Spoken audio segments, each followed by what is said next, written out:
문희정의 외신 브리핑. 감사히 들어온 주요 국제뉴스 정리해드립니다. 문희정 국제정치평론가 스튜디오에 나와 계십니다. 안녕하세요. 네, 안녕하세요. 미국에서 이제는 가장 많은 코로나19 확진자가 발생을 하고 있습니다. 그렇죠. 특히 이 미국 내 주들 중에서 뉴욕주가 상황이 제일 심각한데 봉쇄설 이야기까지 나오고 있더라고요. 네, 현재 미국은 전체 50개 주 가운데 27개 주가 식료품 구매 등 불가피한 상황을 제외하고 가급적 외출을 자제하도록 하는 자택 대피령을 내린 상태입니다. 이 최대 확산지인 뉴욕주의 경우 확진자가 하루 새 7천 명 이상 급증해서 미국 전체 확진자의 절반을 차지하고 있는데요. 네. 앤드류 쿠오모 뉴욕 주지사는 행정명령을 통해서 4월 28일로 예정된 대선 경선을 6월 23일로 연기를 한 상태입니다.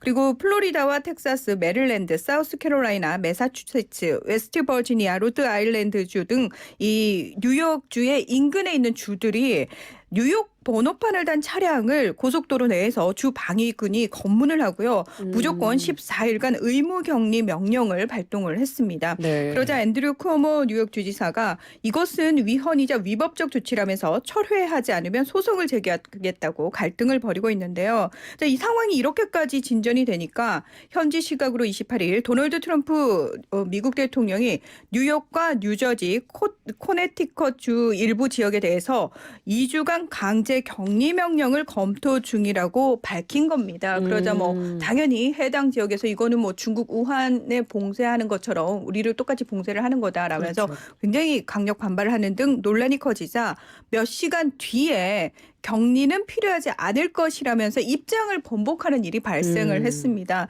결국 질병통제예방센터가 이 세 개 주 주민들에게 14일 동안 국내 여행 자제를 촉구하는 경보를 발표하는 선에서 사태는 일단락이 됐습니다. 네, 이렇게 혼란이 계속되고 있는데 트럼프 대통령이 국방물자생산법이라는 걸 발동을 했더라고요. 이게 뭔가요? 네, 이 국방물자생산법은 1950년 한국전쟁 당시 전략 물자 보급을 위해서 제정된 것으로 대통령이 국가안보 위협 등의 상황에서 민간 기업에게 공급이 부족한 물건을 생산하도록 명령할 권한을 부여한 법입니다. 네. 사실 트럼프 대통령은 지난 18일 국방물자생산법 권한을 사용하는 것은 산업을 국유화하는 일이 될 수 있다면서 발동을 주저했는데요. 하지만 코로나19 확진자 수가 세계에서 가장 많은 숫자를 기록하면서 상황이 심각해지자 이 각 주 정부나 의료진이 부족하다고 호소하는 마스크, 인공호흡기 등의 물품 생산을 늘리기 위해서 현지 시각으로 27일 제너럴 모터스 GM에 인공호흡기를 생산하라고 명령을 내렸습니다. 네. 이 트럼프 행정부와 GM은 그동안 인공호흡기 생산에 관한 협상을 벌여왔지만 이 GM이 원래 약속했던 가격보다 더 높은 가격을 요구했다면서 회담이 결렬됐는데요. 그러자 트럼프 대통령이 GM을 상대로 이 국방물자생산법을 발동을 시킨 겁니다. 네. 이 트럼프 대통령이 GM을 콕 찍어서 거론한 것은 지난해에 경합주의자 러스트벨트로 불리는 쇠락한 공공장지대인 오하이오주에서 GM이 공장 폐쇄 방침을 밝혔기 때문인데요. 자, 그렇게 되면 본인의 지지자들이 굉장히 어려움에 처하지 않습니까? 그래서 그렇죠. GM을 향해서 계속 그 공장 폐쇄를 하지 말라고 압력을 가해 왔거든요. 그러니까 이번 기회에 굉장히 잘 됐다 싶은 거죠. 이 로이터 통신은 GM이 또 다른 미국 자동차 회사 포드와 함께 인공호흡기 확보를 위한 정치적 전쟁에 끌려 들어갔다. 이런 보도를 내놓기도 했습니다. 네. 관련한 미국 소식 먼저 들어봤고요. 지금 인도도 굉장히 코로나19로 인한 혼란이 가중이 되고 있습니다. 인구가 또 무려 13억이기 때문에 더 걱정이 되는데 이 뉴델리에서 노동자 수십만 명이 탈출을 했다 이런 소식이 있더라고요. 네, 인도는 지난 25일부터 3주간의 봉쇄령을 발동하면서 학교와 교통서비스, 산업시설 모두 잠정 폐쇄를 했습니다. 그리고 주민 외출도 엄격히 제한을 하고 있는데 식품점이라든지 은행, 병원, 주유소 등 생활 필수시설 운영과 이와 관련한 외출, 배달만 허용된 상태입니다. 자, 이렇게 봉쇄령이 내려지니까 일자리를 잃고 당장 생계를 꾸리기 어렵게 된 그 노동자들이 그럼 차라리 귀향을 하자라고 결정을 했는데요. 이 노동자들이 지난 며칠간 뉴델리 안팎의 시외버스 정류장들과 주 경계 및 고속도로 등으로 몰려들고 있는 겁니다. 각 주에서 이 노동자들을 이송하기 위해서 버스 3천여 대를 보냈지만 지금 수십만 명이 타기에는 턱없이 부족한 상황이어서 위험천만하게 버스에 매달리는 사람도 부지기수고요. 또 이 버스를 타지 못한 사람들은 수백 킬로미터를 걸어서 가다가 교통사고를 당하거나 탈진해서 숨지는 경우도 지금 속출하고 있습니다. 네. 문제는 이들이 이렇게 대규모로 이동하면서 코로나19 감염 위험은 도리어 더 커졌고요. 그리고 고향에 도착하게 되면은 14일간 자가 격리를 해야 하지만 문제는 격리할 공간도 마땅치 않기 그렇겠네요. 때문에 사회적 거리 두기 자체가 불가능하다는 겁니다. 이 현재 인도의 코로나19 확진자는 1,000여 명에 불과한 상황이지만 확산세가 가파른 데다가 의료 인프라가 상당히 열악하기 때문에 자칫 대규모 피해가 발생할 가능성도 상당히 농후합니다. 네, 그렇군요.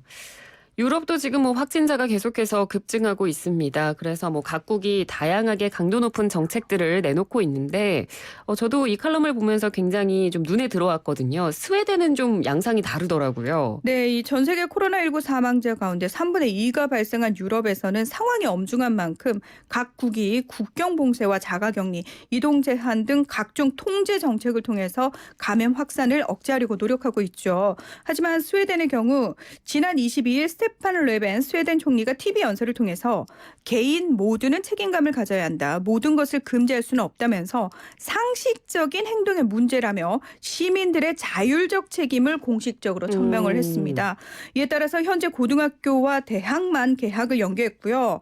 손 씻기와 70대 이상 자가격리 권고, 500인 이상 대규모 모임 금지 등의 통제 조치만 시행될 뿐 거의 모든 시민들이 여느 때와 다름없는 일상을 누리고 있는 상황입니다. 네. 아마 그 관련 사진들도 많이 보셨을 거예요. 네. 다만 스웨덴 정부는 시민들에게 가능할 경우 재택근무를 하고 몸이 아프면 집에 머물고 사회적 거리 두기를 실천하라고 권고를 했고요.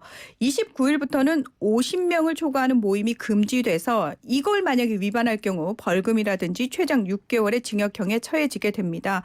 이 스웨덴의 보건 전문가들은 자발적 참여에 기반한 스웨덴의 질병관리 방식은 잘 운영돼 왔다면서 시민들이 과학적 근거에 기반한 보건 전문가들의 결정에 정치적 개입은 없을 것으로 확신하고 조치를 성실하게 따르기 때문에 스웨덴에서는 이게 가능하다 이런 주장을 내놓고 있습니다. 네. 그러니까 유럽 전반적으로 내용을 살펴봐도 각국 정부들이 대부분 이제 봉쇄, 통제 이런 정책들을 많이 쓰고 있잖아요. 그렇죠. 그런데 스웨덴은 어떻게 보면 조금 역행하고 있기 때문에 이런 모습이 유럽 사회에서 봤을 때 좀 낯설게 느껴지기도 할 텐데 네네.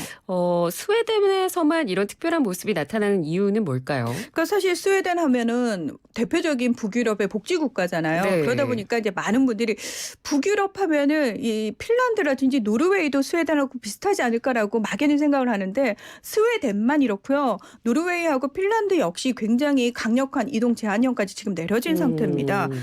스웨덴 사람들이 조금 더 성숙한 시민 의식을 가지고 있다. 이렇게 볼 수도 있겠지만 무엇보다 독특한 사회적 특성을 좀 이해해야 할 필요성이 있는데요. 네. 영국 BBC는 뭐라고 분석을 했냐면은 대가족 위주인 지중해 국가들과 달리 스웨덴 가정의 절반이 1인 가구로 이루어져서 가족 내 바이러스 확산의 위험이 적다. 그러니까 이것도 하나의 요인이 될 수 있고요.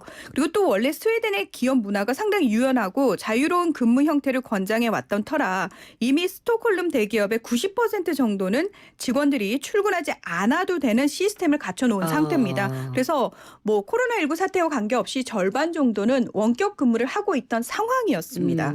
게다가 이 정부에 대한 국민 신뢰도가 높기 때문에 시민들이 자발적으로 사회적 거리 두기 지침을 따르고 있다는 분석도 있는데요. 네. 하지만 확진자 수는 우리나라 3분의 1 수준에 불과하지만 사망자 수가 우리나라와 거의 비슷한 수치를 보이고 있기 때문에 사망률은 좀 높다고 할 수 있거든요. 그래서 더 충분하고 명확한 지침이 필요하다는 목소리도 나오고 있습니다. 네. 그러니까 이 스웨덴의 코로나19 대처 방법 과연 어떻게 결론이 날지 또 궁금해지기도 하는 부분입니다.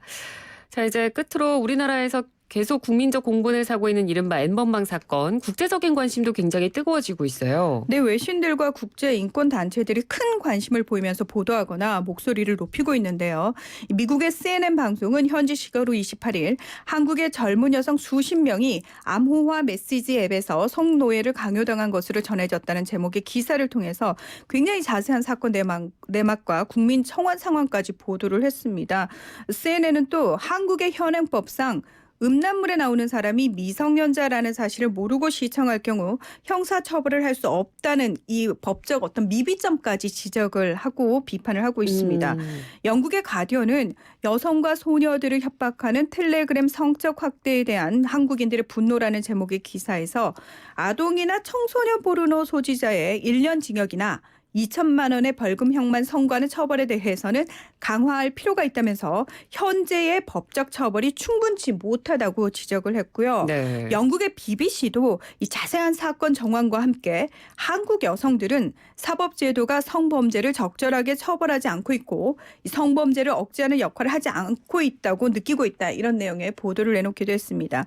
이 국제인권감시단체인 휴먼라이츠 워치는 이번 사건이 여성을 보호하는 방향으로 한국의 형법을 개정하는 계기가 돼야 한다고 좀 한 발 더 나아가서 촉구를 했는데요. 네. 이 여성권리국의 코디네이터인 에리카 응구에는 한국의 법은 여전히 많은 범죄자가 중형을 피할 수 있게 해준다며 경찰과 검찰도 이런 사건을 무시하거나 잘못 다뤄서 피해자들에게 2차 트라우마를 주는 일이 많다고 비판했습니다. 비교적 한국의 실정에 대해서 외신들이 정확하게 알고 있죠? 네. 외신들의 반응까지 들어봤습니다. 말씀 잘 들었습니다. 고맙습니다. 네, 고맙습니다. 네, 지금까지 문희정 국제정치평론가였습니다.